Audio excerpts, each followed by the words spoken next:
All right, guys, it's Brad from RotoHeat back at it again with another player breakdown. Today's breakdown, we're going to talk about T.J. Hockenson, rookie tight end from the Detroit Lions. Very interesting pick. I know a lot of folks, especially in the Detroit area, you get nervous when you take a first round tight end. They've taken so many over the last decade or so. We've got three with Pettigrew and Ebron and now Hockenson. But I'm going to give you some reasons why that I expect this to be different than the previous tight ends. And not saying that they're bad.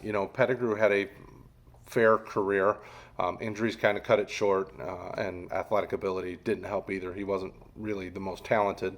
Ebron, unfortunately, the drops hurt him, but we're seeing success now that he's moved on. But Hockenson, I think, has a much better floor and a much higher ceiling than either of those guys did. If you've looked at any of the Hockenson, highlight reel clips, and everybody goes on YouTube and checks out those highlights to see the sexy plays. He's hurdling guys. I mean, you can see the athletic ability all over the place. Not necessarily as strong a blocker, which is perfectly fine for fantasy purposes because you don't want him to block. We don't get points for that. But the cool thing is that he's coming into a new offense, so he's learning this offense with Stafford, with the rest of the offensive guys. So I think that really gives him the opportunity to build those relationships quickly, and you're seeing it in training camp now. All the news out of training camp is things are looking well. He's catching everything that's going his way. He's making contested catches. He's hard to cover from either the linebacker position, the corner, or the safety. So he's really showing that athleticism quickly, and that's an exciting thing. I know that some of the knocks, some of the concerns that I've heard from the community as a whole is that Darrell Bevell, they run the ball. This offense is predicated on running the ball. A lot of run first type things. And if you go to rotoheat.com, you can see all the statistics that I put together on Darrell Bevell offenses and the tight end specifically that would support this video as well. Darrell Bevell actually does a really good job of utilizing the tight end. Typically, a Darrell Bevell tight end is normally a tight end one, probably in the mid to low tight end one range. He's only ever really had a top three tight end twice. In the I believe it's 12 years that he was an offensive coordinator so far.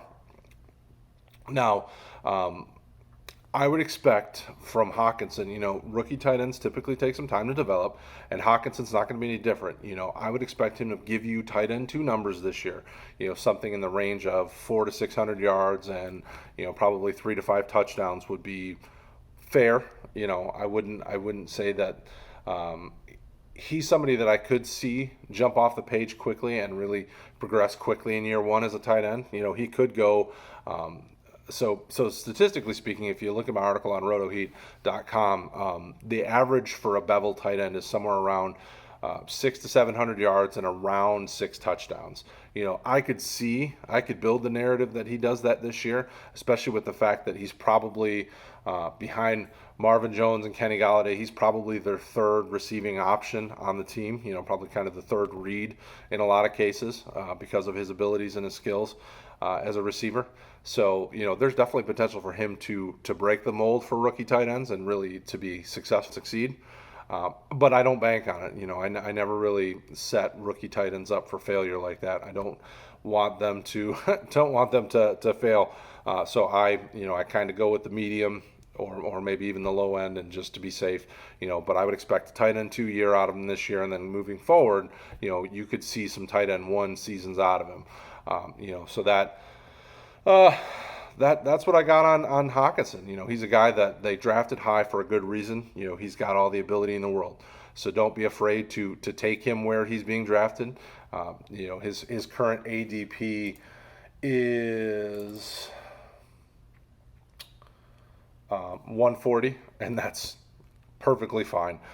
At that point, you're drafting him as kind of a backup tight end anyway, and he's going to give you weeks where he puts up decent numbers, and that's something that you can be excited about. So don't be afraid to draft him now. for your redrafts, and definitely draft him for dynasty purposes.